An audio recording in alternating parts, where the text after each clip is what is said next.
Good evening, everybody. It's Wednesday evening. It's about 6 o'clock here in East Point while I'm taping this or doing it. I wanted to, this morning I had a thought, something just like a little whisper in my ear, in my spirit. It said, well, it's not going to kill you. It's not going to hurt you. It's not going to kill you. It was either that or it was my mama talking to me.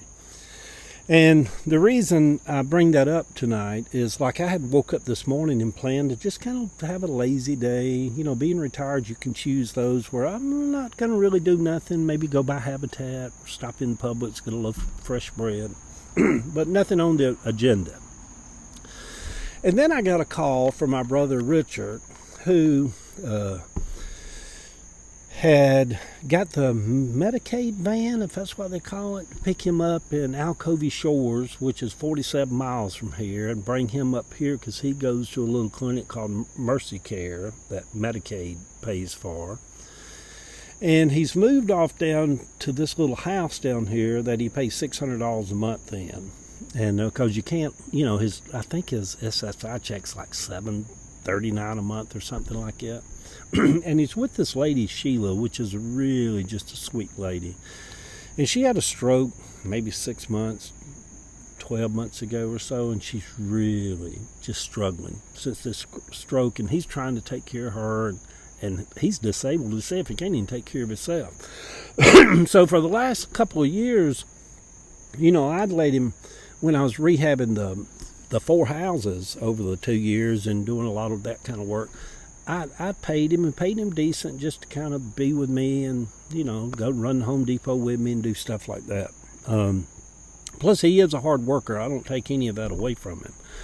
So anyway, he called me this morning. He had called the Medicaid van, which I never knew they had a van that goes 47 miles, picks him up, and Sheila brings him to Atlanta. He was over at my sister's house.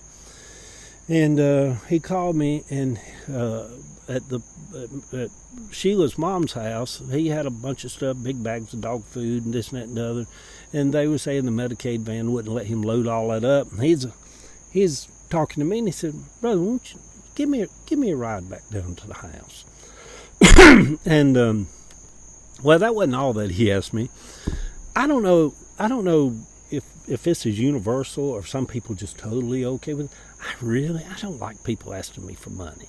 You know, I don't know what that is. I mean, I give people money. I give random people money, and not $2. I mean, I give money. But it's just kind of, I don't know what that is about people when people just, he tells me, he says, "Brother, I need you to help me. I'm about to lose my house." And I'm like, "Richard, you get a check," and Sheila gets a check. And he said, "Well, I got messed up. They let some girl move in with them on drugs. She got their EBT cards, run to the store and spent their money. And this, anyhow, just long story." He said, I need $200. I'm going to lose my house." He said, "Brother, I'll work. I'll do whatever. I'm just in a real bad place right now." So I'm sitting there, and I'm almost frustrated a little bit at him for getting himself in a bind like this. And then I hear this little voice whispering to me, said, "Stop being a jerk. It ain't going to kill you. It ain't going to hurt you to help somebody, help him." And in a way, I thought about it later, and it was just that kind of talking sounds like what my mama would do. My mama would be saying, "Eddie, he's old. He's sickly. He's in a real bad place. It's not going to kill you to help him." So, anyway, long story short, I go by there to give them a ride to Alcovey Shores, which is way out there. And so I pull up, so load the car up. I mean, my God, I'm like, surely you didn't think they was going to let you put all that on the van full of a bunch of sick people. I said, "You need a U-Haul to haul all this stuff." Anyhow, he filled the back of my truck up. We head down to Alcovey Shores. So I stopped by an ATM to get him out $200, and I know this can seem very pharisaical, where I'm like, oh, I'm telling numbers, I'm telling what I did, I'm this and that. No, I'm not trying to do any of that. All that's not important. All I'm trying to do is get the point across. It ain't gonna kill you. It ain't gonna hurt you to go an extra mile sometimes. It ain't gonna kill you to give somebody $20 that needs a little handshake. It ain't going to kill you to take and go by and check on somebody. It ain't going to kill you. My mama's took over this now, so that's what she would say. So anyhow, I go, and that little voice just keeps talking to me while I'm doing this. And then Sheila's sitting in the front seat of the truck, and he's sitting in the little back thing, squeezed all up. They've got all their stuff on the back of the truck, and Sheila looks real bad. You know, my heart just goes out to her. God help me if I ever have a stroke and does that to me. So anyhow, I pull up to an ATM to get out the $200 so he can give it to his rent man. He's $200 short this month. And so as I'm sitting there to take out the $200, that little voice in my ear says, give him $300. And then I'm like, now he's liable to use that extra $100 to just buy beer. He loves to drink beer. Then the little voice says, it ain't going to kill you. It ain't going to hurt you to give them a little extra. He's going to give the $200 to the rent man. He don't have a dime. Give him $300. So anyhow, I listen. So when they get out of the truck, I hand him $300. Get him to his house. And so I guess the thing I'm trying to say with this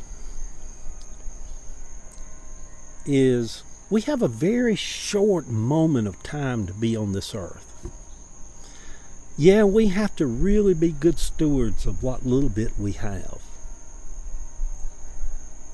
We don't need to be foolish with what we've worked hard for. All of us know our limits and our finances and what we have and what we don't have. But throughout any given day, things pop up where that it's not going to kill us to be kind. It's not going to kill us. It's not going to hurt us.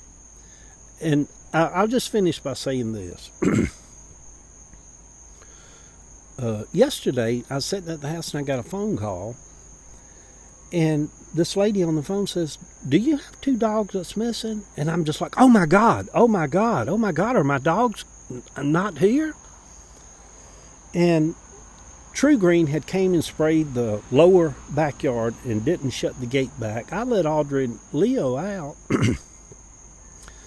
And they were 4 or 5 blocks over toward Cleveland Avenue at some lady's house. Just running through the neighborhood like baby kids. And I'm like, oh my God. I said, where are you at? I'll come and get them. Because I knew, first off, I don't know how she got my phone number.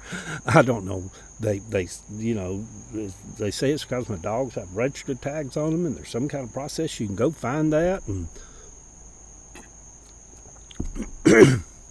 so anyhow, I was so embarrassed.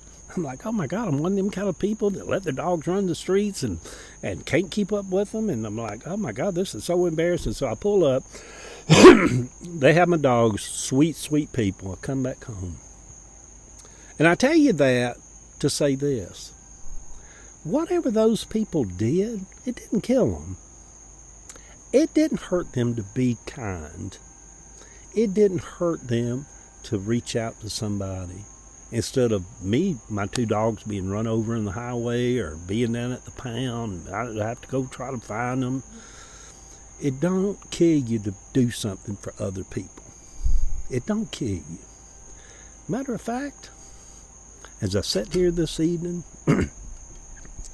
having me a little glass of Sauvignon Blanc as I sit here and do this, I'm glad I did that today. God bless y'all people.